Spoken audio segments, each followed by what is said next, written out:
Hey Ting, welcome back to Hong Kong. I'm glad to be back. Are you really glad to be back, or would you have rather stayed in the UK? Oh, I just gave away where you went on holiday. I would rather have stayed. You would rather have stayed? Yes. Oh, too bad. You're stuck here. But I need to make money. You need to make money? Is that the only reason you're here? Yes. Okay. You're planning to return though? Eventually. Triumphantly?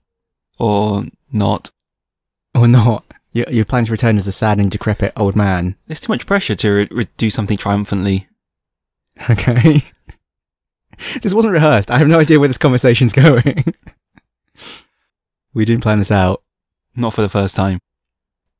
So, how was your trip? What did you enjoy the most? Fish and chips. Fish and chips. That's the most stereotypical answer imaginable. I say this because in all of 30 years, I've never thought I would miss fish and chips. For real? So you actually went back and had fish and chips? Three times in 2 weeks. 3 times in 2 weeks? Yes. Wow. And you really liked it? Yeah, because normally people take the piss out of fish and chips. People ask you, what shall I do when I go to the UK? And you'll tell them to try a chip shop and try the fish and chips. And then they'll say it was greasy, it was flavourless, and the meat was dry or tasteless. Fish and chips is amazing. It is amazing. Fish and chips is delicious. Surprisingly so. So you didn't realise this, or you just forgotten? I've not forgotten because I never thought that. I've only just realised this. You've only just realised. It took going away for you to realise what you'd lost. Well, actually, I think I had to eat some good food in the last 4 years to appreciate the bad food, which actually is good. This is very meta. I'm not sure my brain can handle this level of indirection. I'm exploring the full scale now. That's what I've done. Wonderful. Any other UK anecdotes? I miss long summer barbecues. You mean 2 weeks of planning to have a barbecue and then it gets rained off? But you still persevere, like, F you weather. We're gonna have a barbecue. No, that's not what you actually mean though, is it?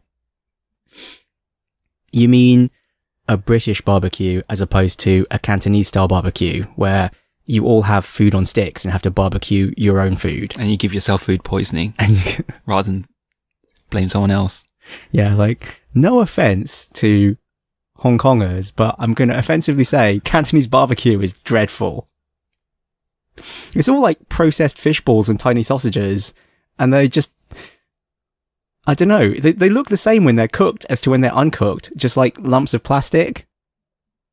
So yeah, I'm not a huge fan of Cantonese barbecue. Cantonese, like, having a barbecue in the park barbecue, that is. Cantonese barbecue, like the barbecue pork, on the other hand, 100%. And there's always too much food. It goes on for too long, you know, lunch to tea to early dinner. That's all barbecue there. Wait, which barbecue are we talking about now? Because to be honest, I think this can apply to any barbecue anywhere. My barbecue. Your barbecue. Okay. That's it. That's it. That's your whole UK trip summed up. Go back for the barbecue, stay for the fish and chips. Talk about food. But not high cuisine though, but hey. Fair enough. One last thing.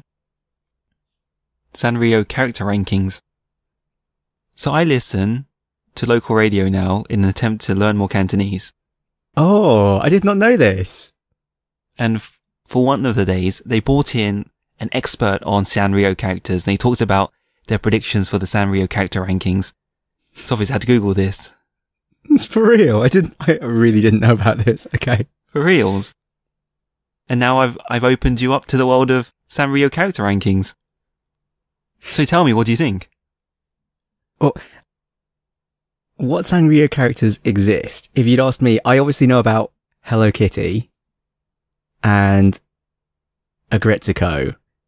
And then that's about the limit of my Sanrio character knowledge. Is there a frog? That's all I've got for you. Oh, Kuroki Poppy? Something like that. I know Kero is the Japanese equivalent of Ribbit. So maybe, I don't know. There's loads of Sanrio characters. Okay, should we just check the website? You were like, oh, who do you think should win? I was like, oh, obviously Agretsuko. I was like, don't be ridiculous. I'm only joking. Haida should win, of course. Haida's not even in it. Sad face. So this is an annual thing, because this is actually the 33rd Sanrio character ranking, apparently. I believe so. So, I don't know if these are global results or just Japan, but the front page results are number 1, Cinema Roll. What is Cinema Roll? Is that some kind of dog? It's not a cinnamon roll. Number 2, Pom Pom Purin. Again, is that some kind of dog? I don't know. And number 3 is Yoshi Kitty, who I assume is some kind of cat. Hello Kitty is relegated to number 4, doesn't even make the podium. Was there a character for the bullet train? Yeah, I find this really funny. This is what I mean by, like, there's so many characters I have no idea were Sanrio characters. At rank 51 appears to be a taxi called the Runabout. You should see who's at 52.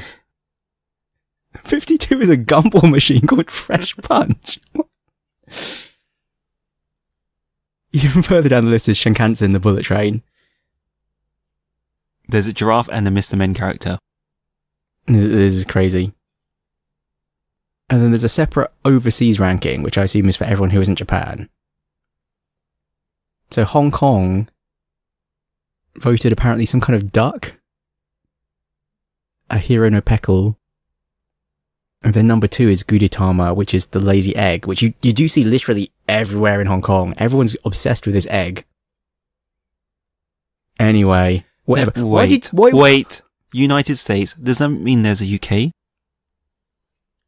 Oh, there is. Boom. Oh, okay. UK number 1 is Agretsuko. This makes much more sense now. UK number 2 is the egg. What? I've never even seen the egg in the UK. And number 3 is Yoshi Kitty again. I'm not surprised that Agretsuko is the most popular, though, in the UK. I mean, I guess Agretsuko is actually on Netflix, so that's going to account for a large part of it. Why did you bring this up again? Because it was interesting. Because it's interesting. Okay, fine. Well, random. Satisfied? Yeah, I suppose so. I mean, I didn't have very high hopes to begin with, so... I had no idea this existed. How do you vote? We're going to vote for next year? No. No. I love your honesty. Welcome to Lost Levels Club. Welcome to Lost Levels Club. I have with me today Sir Michael. Hello. And myself. Timothy. We're a book club for games. And today we are... Hooray. Hooray. Is that what we need? I love your enthusiasm. Can't do it. I was listening to another podcast and high energy, guys. We need to be high energy. I'm just too British. Your Britishness has been reasserted by returning to Britain. I'm just so comfortable with my lack of high energy, my low energy. Your low energy. You're going to have this droll, sarcastic, dry wit. Well, if we're going traditional British, then I think we should do...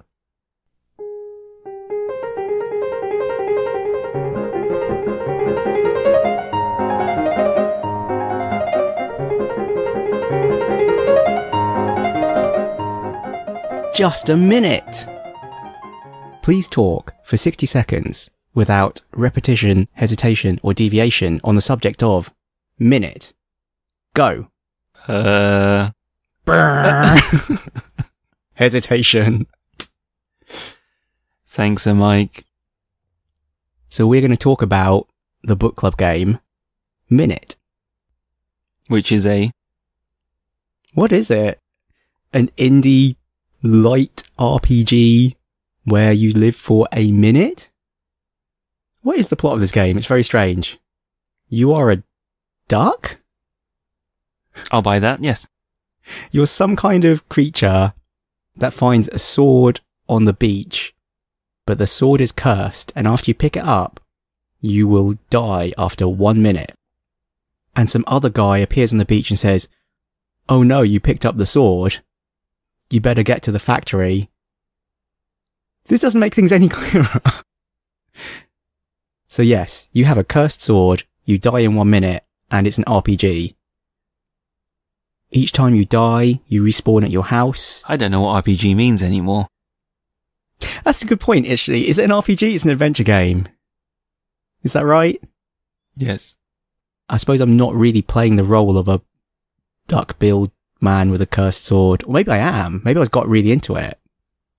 Is Zelda, like the original Zelda, an RPG?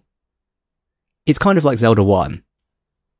And you keep the items that you collected on each loop.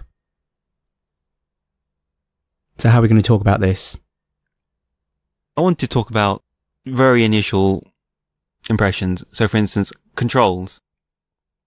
There are 2 buttons. One button swings your sword. The other button kills you and resets the loop. Did you remap your buttons? I actually played with a controller. Because it seemed like the sort of game that would be better with a controller. So I was using an Xbox controller. I did often kill myself. I think in this sort of game, often you've got a button to swing your sword and then another button to do like an action. And I would find that sometimes I would think, well, swinging my sword is not the appropriate thing here. So I'll push the other action button.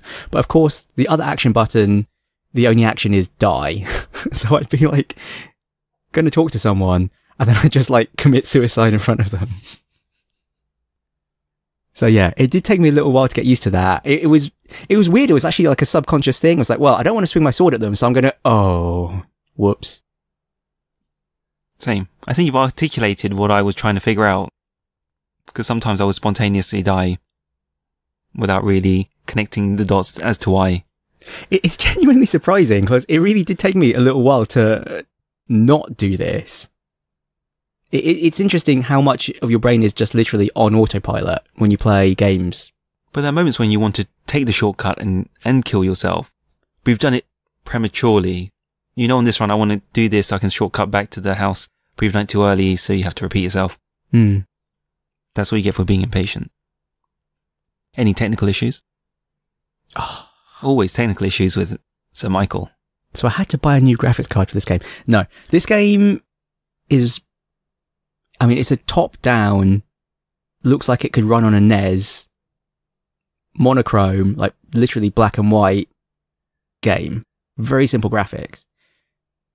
It's another game where, like Firewatch, which we also just played, they have inexplicably made the decision that when the game is full-screened but loses focus, it just auto-minimizes. Why would you do this?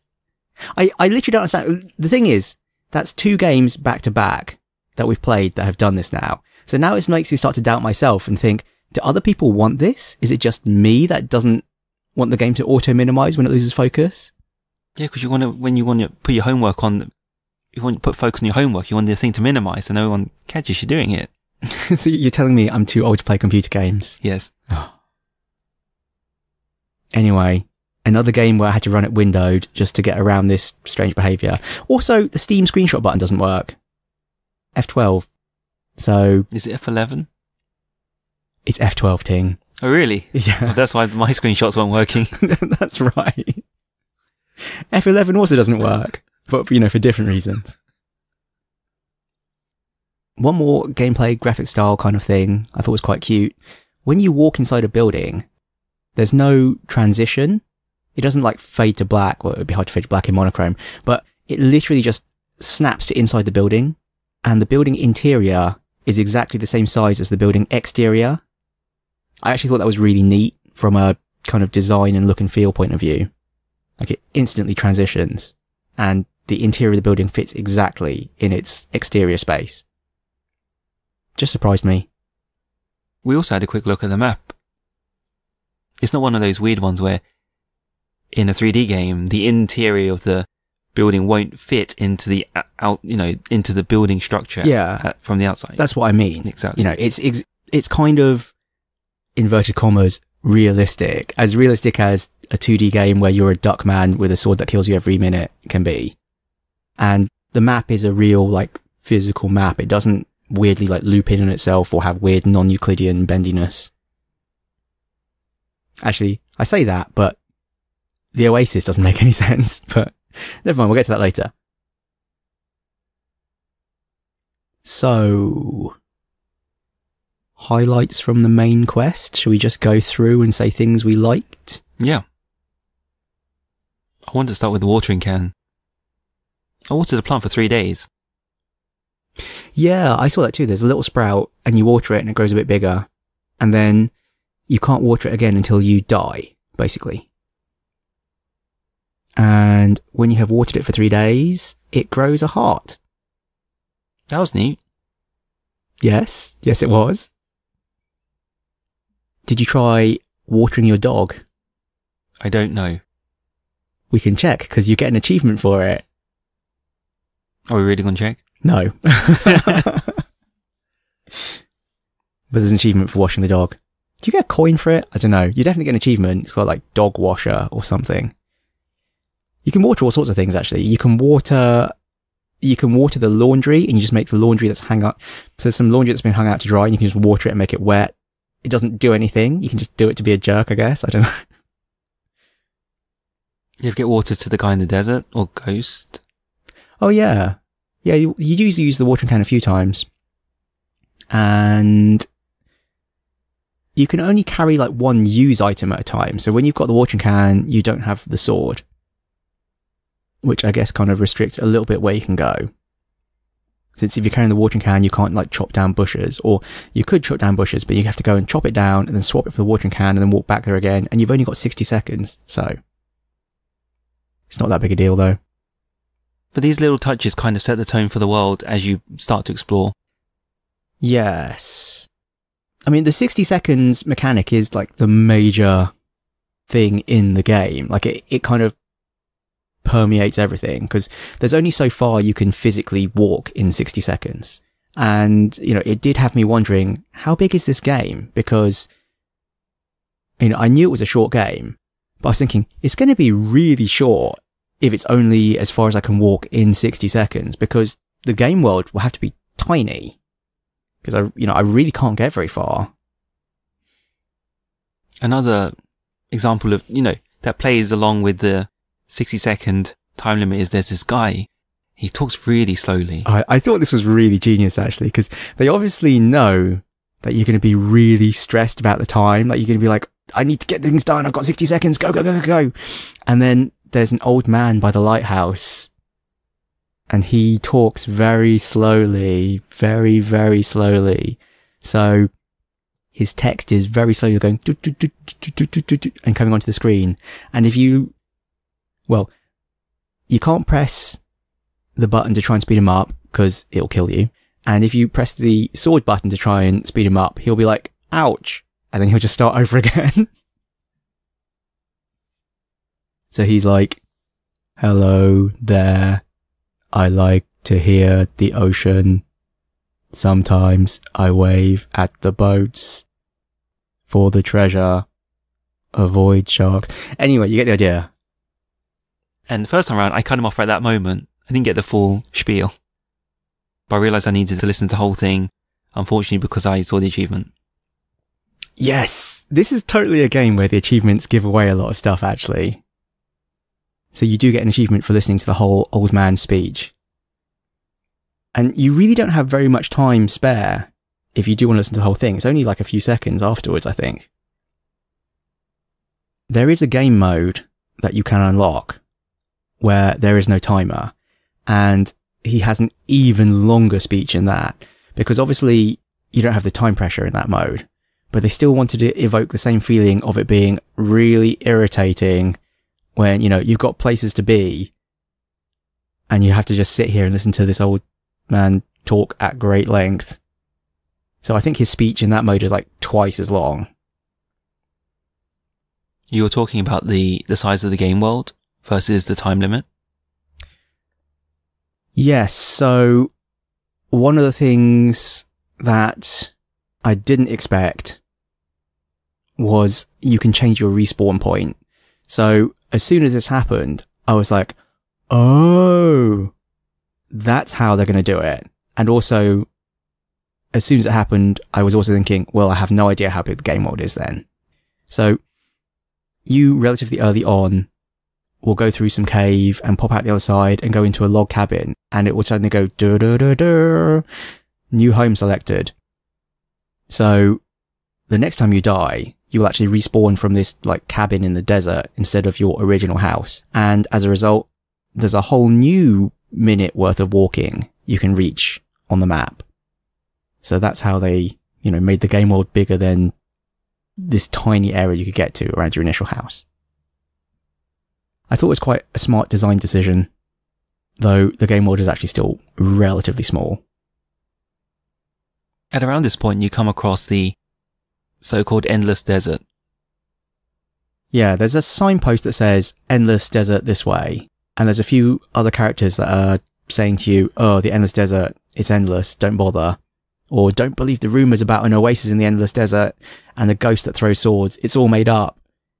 Which, to me, was a big red flag to be like, oh, okay, so the desert isn't endless and there's an oasis with a ghost that can throw swords.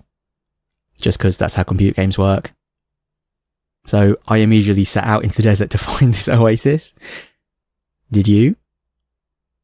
Oh, it's another one of those. I looked at the achievements. Actually, I got stuck at this stage, if I'm honest. Because I didn't know I had to kill the ghost. But looking back, it seems kind of obvious.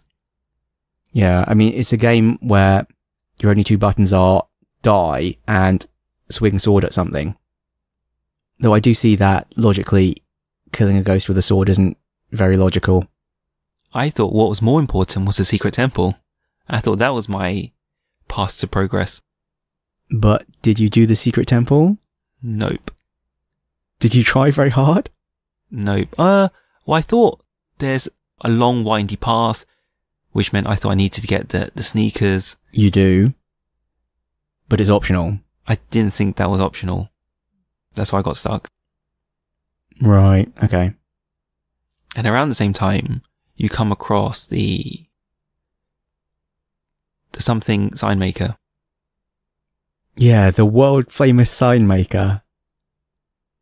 And I wrote this comment down. I don't know if you agree with this, but I was convinced that the sign maker had a saw for me, because there's a graphic next to him that looks exactly like a saw, and that would allow me to chop down trees.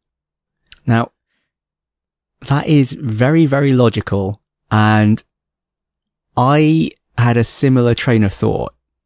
I was figuring that I would be able to chop down the trees at some point, and I saw there were like logs next to the sign maker, so I wasn't sure what the power-up was going to be, but a saw would have made sense.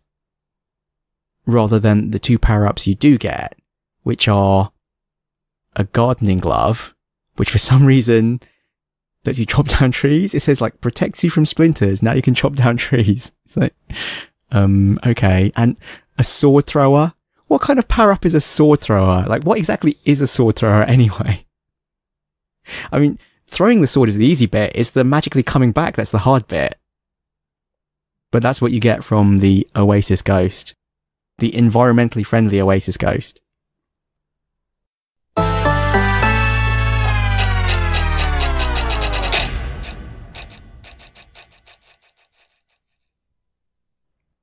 In and amongst the messages we pinged to each other whilst we were playing the game, because I was stuck, you mentioned that some things you happened upon by accident, so you progressed the story accidentally.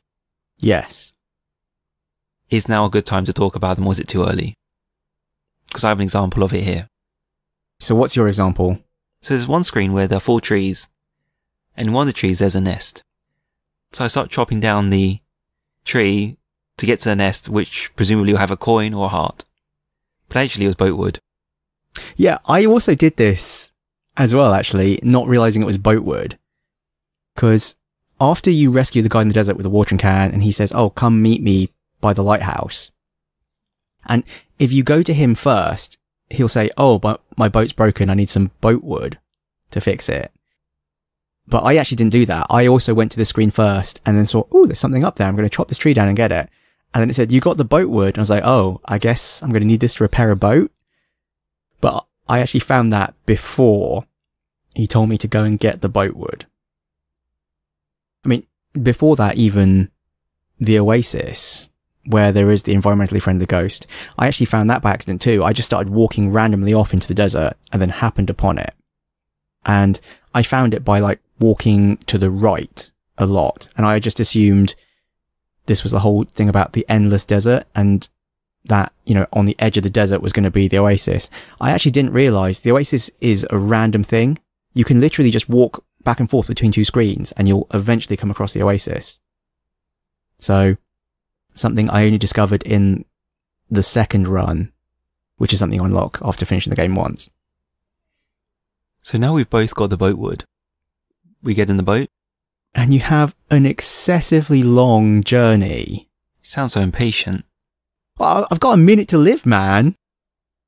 I do think that the game really hams this up sometimes for making some things take an excessively long time.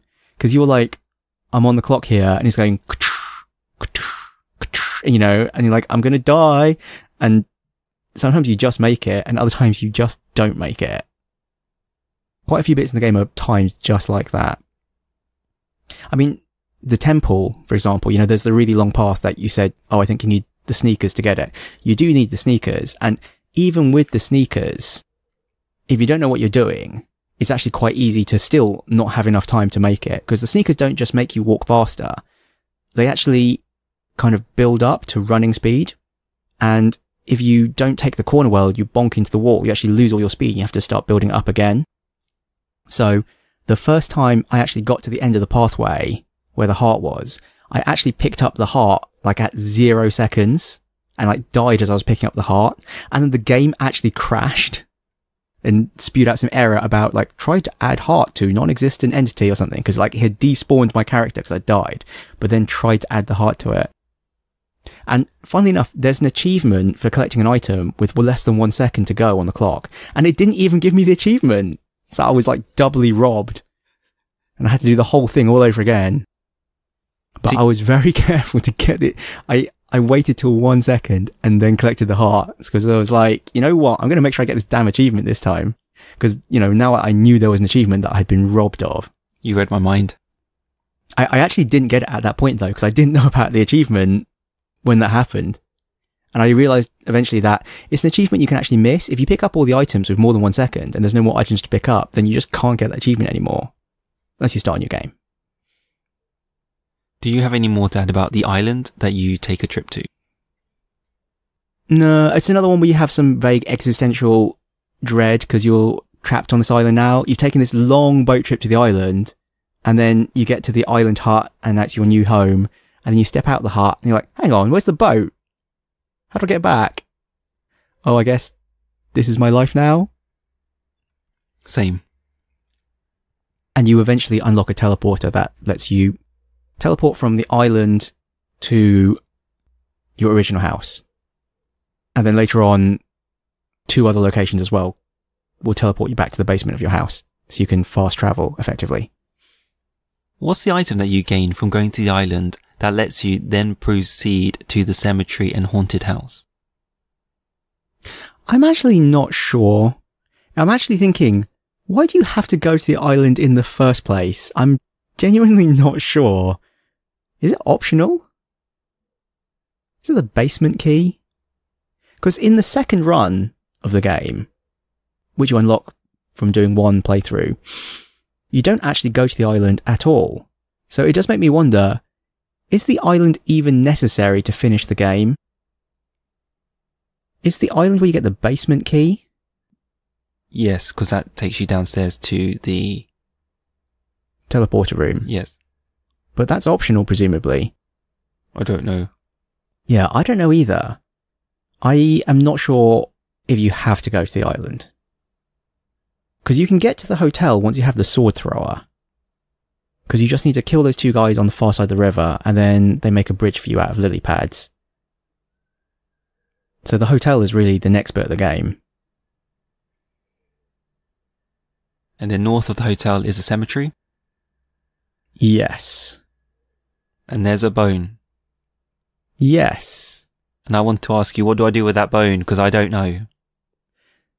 So, think about it like someone who's the correct age for playing computer games. If you're a kid, you'd be like, what likes bones? Dogs like bones. So you can pick up the bone, and you can give it to your dog, and you get an achievement called like best friend. But thinking about this more logically as an adult, why are you feeding your dog human remains? That's not right. If you find a bone in a cemetery, you're not going to give it to your dog. I mean, then again, you are some kind of strange duck man with a cursed sword, so maybe you shouldn't think about it too hard. The bone actually just operates just like the sword. Oh, we can attack things with it. You can attack things with it, you can break bushes with it, you can break trees with it. But yeah, that's what the bone is for. And then beyond the cemetery is the haunted house. Yeah, this is one that I did by accident. Because the haunted house is actually kind of a hint mode. There's actually a whole bunch of skeletons just in the game. And if you leave the haunted house on a certain floor where the TV says this is the correct floor, then above all of those piles of bones will be a ghost, and the ghost will tell you a hint. So what's the extent of the hints? Are they everywhere? They're just randomly sprinkled throughout the game. And, they're vaguely cryptic. I literally can't think of one right now.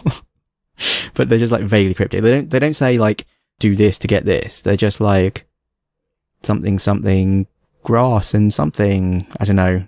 That's a terrible example. But yeah, they give some vague hint about stuff. But I actually didn't realise that was the purpose of the haunted house. I just walked in the haunted house and didn't know what it was for.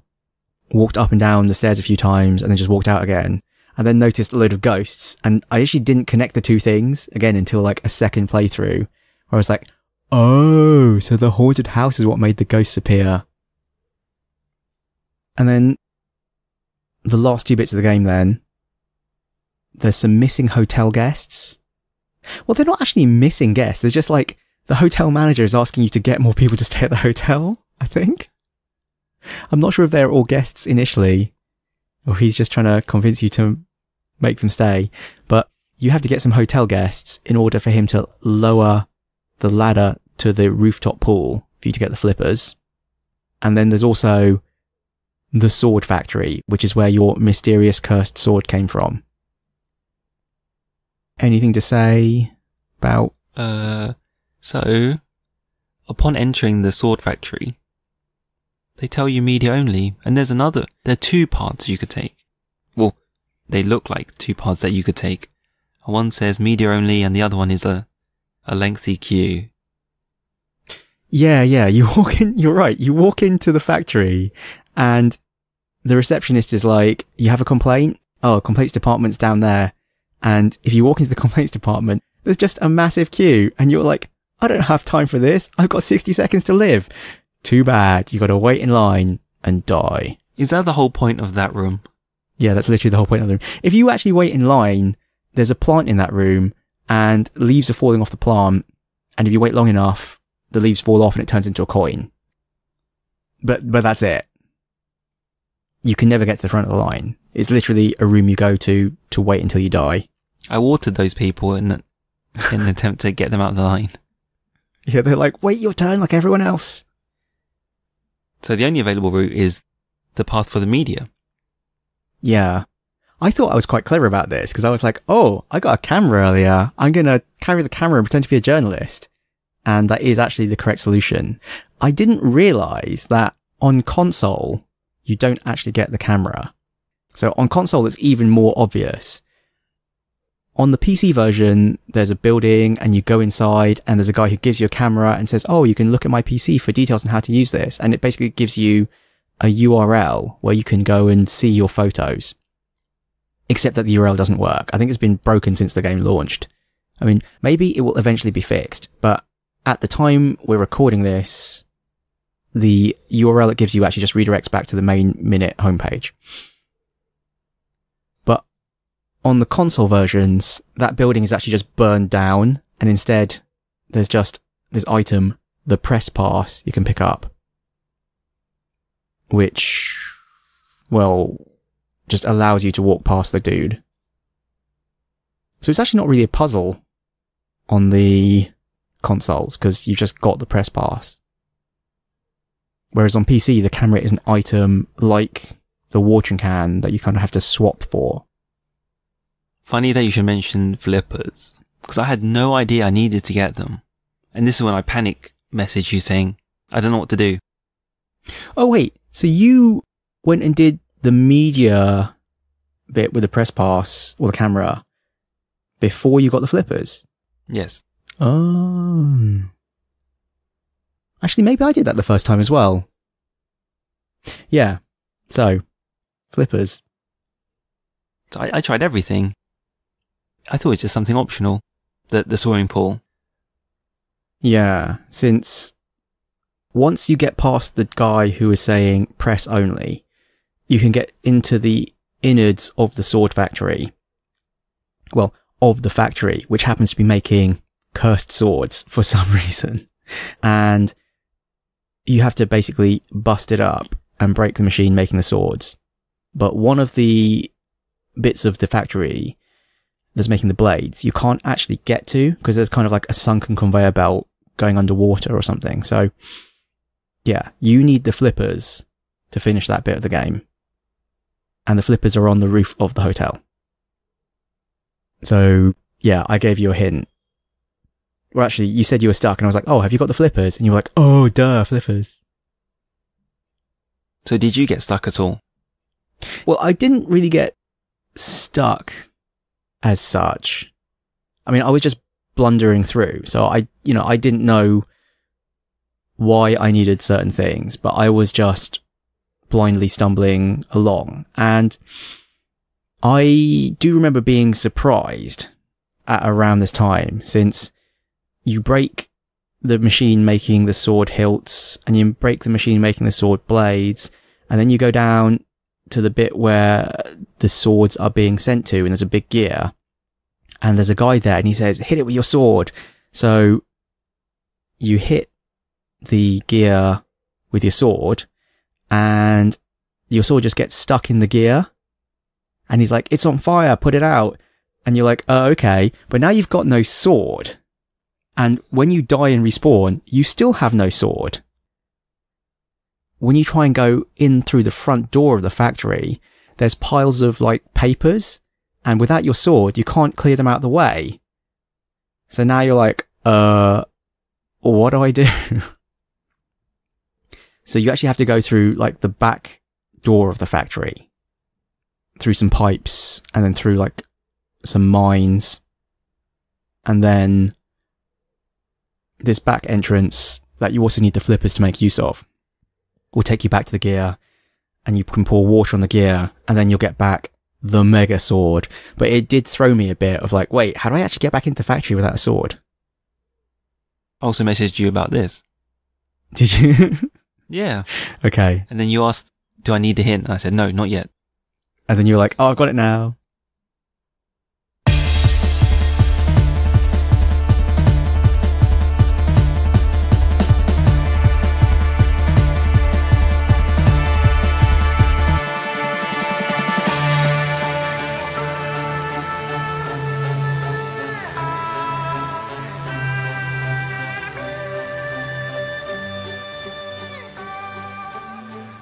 And then it's the end. It's very strange because the guy standing on top of the machine making the swords, is he like a pig? Yes. Maybe. I don't know. I think he looks vaguely like a pig in the same way that you look vaguely like a duck. And if you hit him, he's like, ha ha ha. It doesn't matter what you do to me. In 60 seconds, this will all be reset. But then once you smash the machine and then it blows up and then all these swords like go into him and he turns into like a giant sword. And you have to have this weird sword fight with this guy made of swords. And again, you've only got 60 seconds to do the fighting. But luckily, if you die when you respawn, the fight actually is at the previous stage it was at just when you died. So it's no big deal. And when you defeat him, the sword breaks and you're left with a broken sword, and the game ends with you flushing the sword down the toilet. Why is that? I don't know. I don't know. But that's the end of the game. So the stats for our first run through of the game. 173 runs. So that's 173 times you either died or reset. Yes. 49% of items collected and 127 minutes. 28 if you round it up. And then mine, 100 runs, 51% collected, and 70 minutes. So, don't know. There's not much insight from that. It's just, they're just facts. Those are the facts, people. It's not very long. Yeah, it's a very short game. It's short enough that I could have refunded it on Steam. I mean, you couldn't, but no, I'm kidding. It's true though. Although I actually then did go on to play the second quest and Mary's mode, which is like this extra mode. So I did get my money's worth from it. You know, I did go on to play it for considerably longer, and I tried to get 100%. In fact, I ended up getting 110% of items, which is itself an interesting addendum, which I'll talk about right now then, I guess. So, you know, because you mentioned that there were some things that were spoiled for you by the achievements. Because some of the achievements are obvious, like collect 100% of items. Some of them are secret, but secret achievements are not really that secret. Like, you can still see if your friends got them, for example, or you can just look them up on an achievements website. So things like best friend, where like you give your dog the bone. I think it's a secret achievement, but you know, you could see it. There is actually a trophy in the game. So when you've got 100% of items and get the 100% of items achievement, there's actually a trophy you can get which gives you 110%. There's no achievement for it. There's literally no indication that this trophy exists, other than the fact that you can get 110% shown on your save file. So there's an optional item you can get called the grinder, which lets you break boxes. And then if you use the grinder in the mines, there's a different area you can get to with a load of pipes. And if you make it through this pipe maze, you can actually find a tent, which acts as a new save point. And then from the tent, there's another really long pipe maze where you can't actually see your character. You're just walking around pipes because you're inside the pipes. And when you pop out of the pipes at the other end, there's a room with like 10 trophies in, and it's like the Holy Grail. One of the trophies is real. The other trophies explode when you touch them. And you have to pick up the correct trophy. In another moment of hilariously good luck, I just walked into the room, saw all these trophies, and just picked up the one that was right in front of me and got the, 110%. And then tried to pick up another trophy and exploded. So it was actually just blind luck that the first one I happened to pick up was the right trophy. Apparently the way you can tell which is the right trophy is that it's the only trophy that isn't sparkling.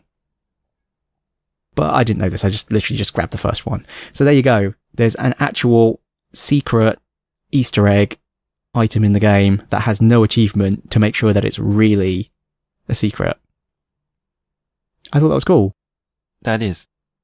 I do like how there is so much optional stuff in there.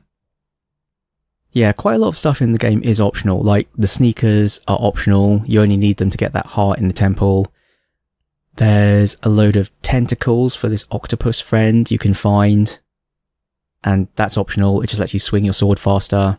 There's that grinder item, which lets you break boxes, which you get by pushing more boxes into this machine in the sword factory, which you only need to get the 110%. I mean, it's a fun, old school throwback. And there's a second mode you unlock, so once you finish the game once, in kind of the ending sequence, you see your little dude go home and the clock is still ticking and it kind of stops at 40 seconds and he goes to bed, and that's the end. And if you start the second quest mode, which appears on the menu under New Game Plus, you have to play through the game again, but the sword that's on the beach is actually the broken sword, and you only have 40 seconds each life. Oh, and you permanently only have one heart. So you can find new hearts, but after you pick them up, they like really theatrically go and explode with like lots of like light and sound craziness. You know, like in Undertale where the heart breaks. It's kind of like that, but like even more so. So, you know, you're permanently at 1 health. And well, because you've only got 40 seconds, lots of stuff is just not in there. So you don't go to the desert island you don't even have to fight the boss. You just straight away just like flush the sword when you get to the factory. Did you complete the second quest? Yes. And actually, I can't remember if that's for complete. I can't remember how you unlock Mary's Mode. I think Mary's Mode might be 100% in the first quest rather than finishing the second quest. But there's also a third quest called Mary's Mode. And in Mary's Mode, instead of playing as the Duck Man, you are instead Mary, the ghost from the ghost house. And she's already dead, so I guess the cursed sword doesn't do anything to her. So you pick up the sword, but there's just no time limit. You can just wander around as much as you like. It's a mode for wandering? Yeah, I mean, because there's no timer, so you can just explore and do whatever you like. You can do the story. You can finish the game, yeah. So there's an achievement for finishing the game in fewer than 20 resets, I think, or 25. For finishing it in a low number of resets anyway. And Mary's Mode is an easy way to do that because you're never going to run out of time.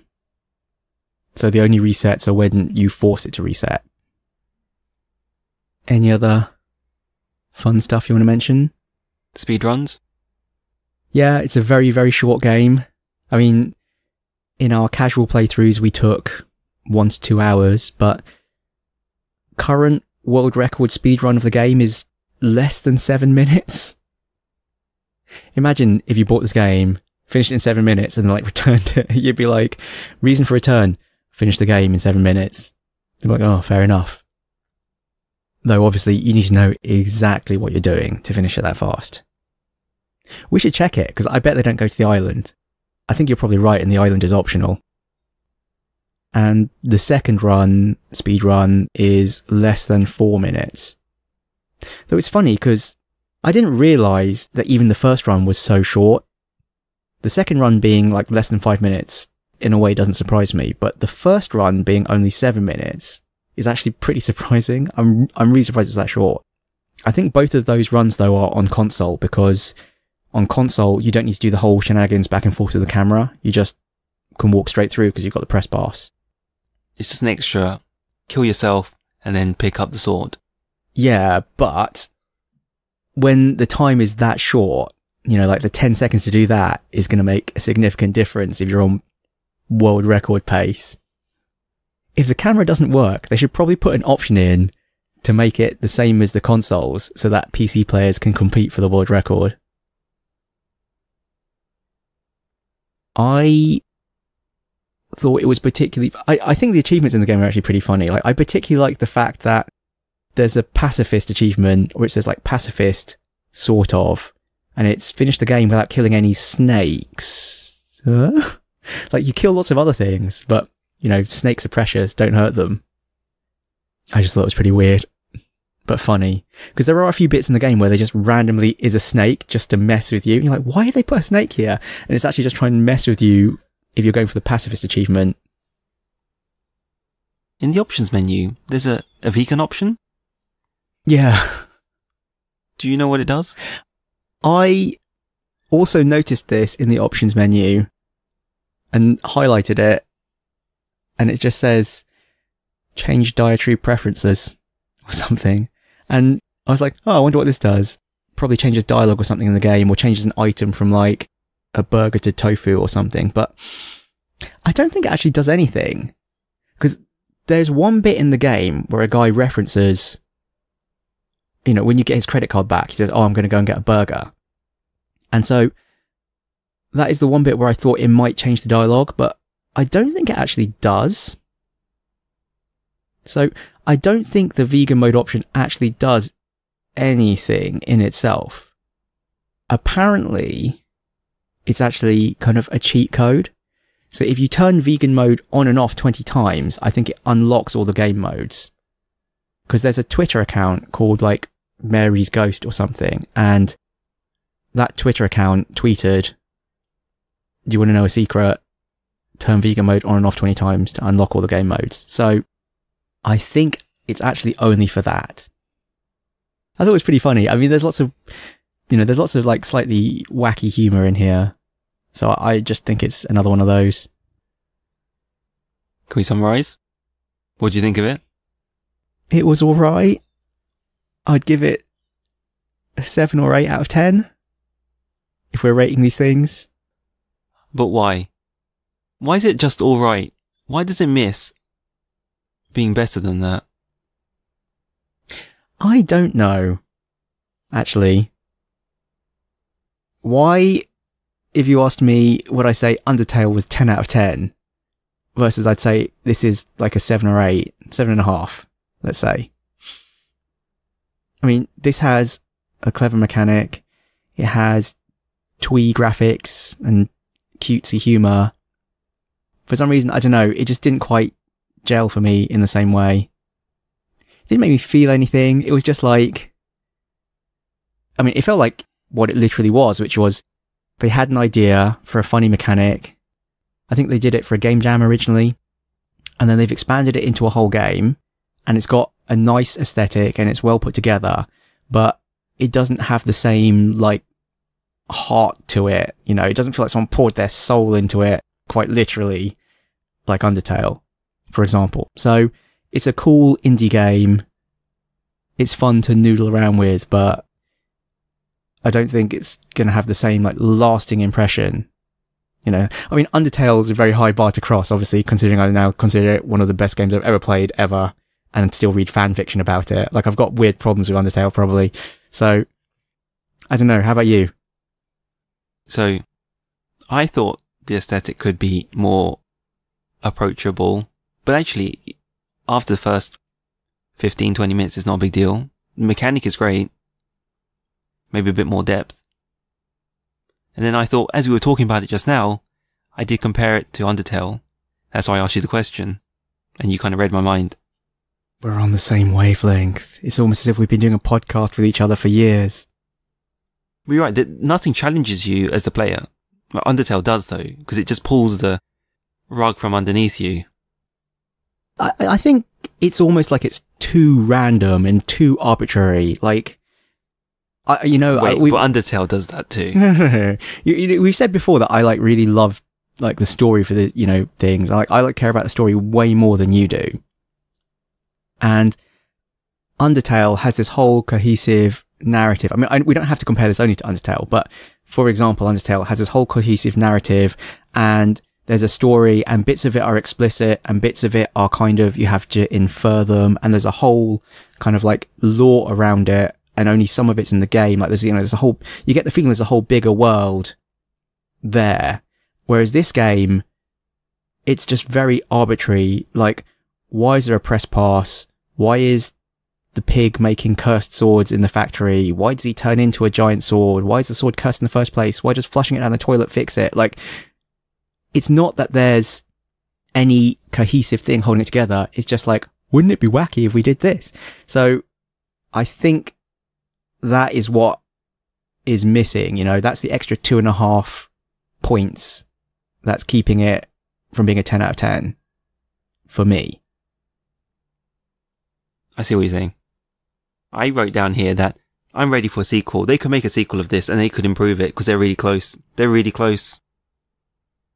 Yeah, it's in a slightly awkward place, given that it's if we're saying it's not an RPG as such, it's more an adventure game, but even an adventure game kind of needs a narrative to it to go with just the mechanic, you know, beyond just the mechanic. And so, yeah, I think that's the element that's missing. I mean, it's interesting because it makes me think of another indie game that was, you know, incepted at a game jam and is becoming a full-fledged proper release coming sometime this year, called Baba Is You.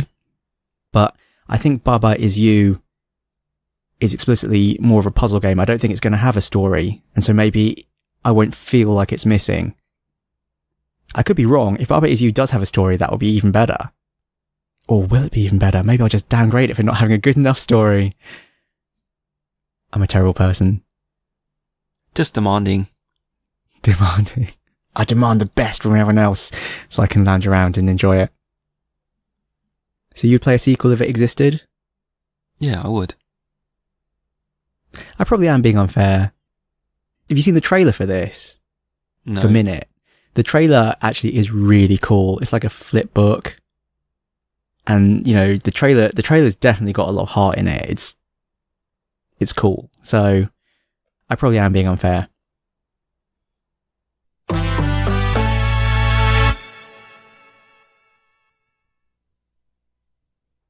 Are we done? I think we're done with Minute. So what's next for us? So the next book club game, it's a listener request. Woo! From Sam Bates, who wrote in recently. Prey. The 2017 Prey. Not the 2006 Prey with all the portals. So confusingly, they have exactly the same name. There's no subtitle or anything to distinguish them. But there's literally 2 games called Prey. We're going to play the more recent one. It's a survival horror shooter by Arcane Studios. Yes. Arcane Studios that made Dishonored. So, I actually know very little about Prey. I've seen some E3 trailer footage of it. So, I know it's kind of a horror game. I know the aliens are scary black wispy things that can turn into stuff. I think I saw in the E3 videos about it that you could turn into a coffee cup. So I guess you can also do it. And hop around in a coffee cup? Something like that. I know that your character's name is Morgan and you can be a man or a woman. But I actually don't know anything about it mechanically. Like, I don't know if it's like Dishonored and kind of like Deus Ex style. You know, there are multiple paths through the level and you can spec in like a sneaky way or a shoot everything way. Like, I actually don't know whether it's like that at all.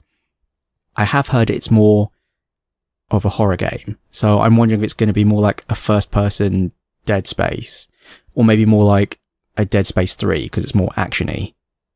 But yeah, I really don't know. I'm going into this pretty blind and I've deliberately not looked up anything before starting it. So I'm completely clueless. How much are you going to play? So given we're both completely clueless, we've basically just looked at a player's guide and just picked a section from about the middle because we're expecting to do this in 2 episodes. So I think the game is about 16 hours long. We're aiming for about 8 hours per section. And roughly in the middle of the guide is a section titled Restore from Backup. So complete that mission. Yeah, assuming it's a mission. Should we say the name of the next mission? So, okay, what's the next one? This Side Up. Okay. So it sounds like they are mission titles or story section titles. I don't know. Finish Restore from Backup and get to This Side Up. Whatever that means. We have no idea what that actually means because we've not actually looked at the guide. We've just looked at the chapter headings. So Prey, 2017 version. That's where to get to. It is on PS4, Xbox One, and PC. We were Lost Levels Club. We still are Lost Levels Club. Please rate and subscribe to us on iTunes. Please, please, please. You can find us on email. mike.and.ting at lostlevels.club. On Twitter. At Lost Levels Club. On YouTube. And Twitch as Lost Levels Club. On Reddit. /r/Lost Levels Club. What are you grateful for, Sir Michael?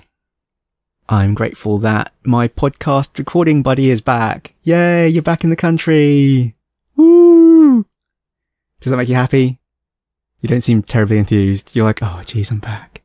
I'm happy that you're so happy that I'm back. That's the kindest thing you've said to me. Really? You're like the opposite. You're like, oh, thank goodness I had a few weeks off from this terrible podcast. And I'm like, yay, he's back. The podcast is back on. The podcast lives. What are you grateful for? I get to play Prey. Okay. Sorry, was I meant to reciprocate? No.